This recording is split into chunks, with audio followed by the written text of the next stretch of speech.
قاعد اركض اكو بيت طين بعالم هاي قاعده، يعني هي ضمن البساتين، شيت لك على البيت شربايه برا، طبيت لك جوه شربايه.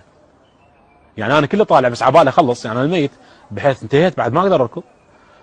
ذول اهل البيت صحوا هذا جوه شربايه.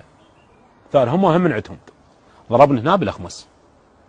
هاي عين انفتحت الجو، هاي ساعه عين طابت، هاي السواد اللي بيها. قال والله الا ذبحك. هذا ابو هاجر. نزلونا بغرفه مال طين، الغرفه كلش كبيره، بس شنو قصب داير ما دايرها، هي هاي المنطقه اللي يذبحون بها.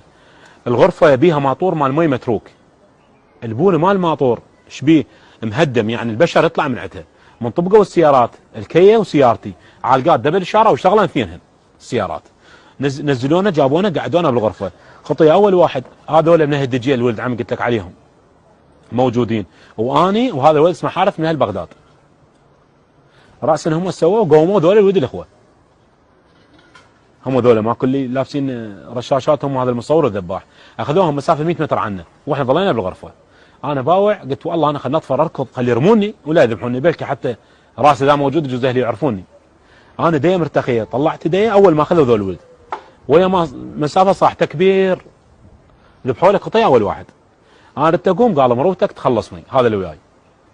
مديت يدي على زنطه بس قلت له هيك فتحت يديه، هو مسافه عنه. ركضت مين طلعت من هاي الرازونه، الغرفه مالت الطين مهدمه قلت لك منها. صعدت قوله بسيارتي، وهذا اللي صعد وياي، ما حتى من صعدنا ما حسوا بينا. لان اول شيء غبشه وقصب، مأمنين منطقه صحراء، يقول لك ذول مشتفين ما يشردون، بس الله يعني مال البيت. انا نخيت الامام علي بها والله الكريم. خوي بس صعدت بالسياره، بس فريت السياره هيك، بس فريتها مو فره عاديه يعني. اول شيء خايف وما مصدق انا نزلت السياره مال السياره، بس طلعت هم شافوا السياره ركضوا عليها قاموا يرمون عليها. هاي الطلقات اللي شفتها بالسياره.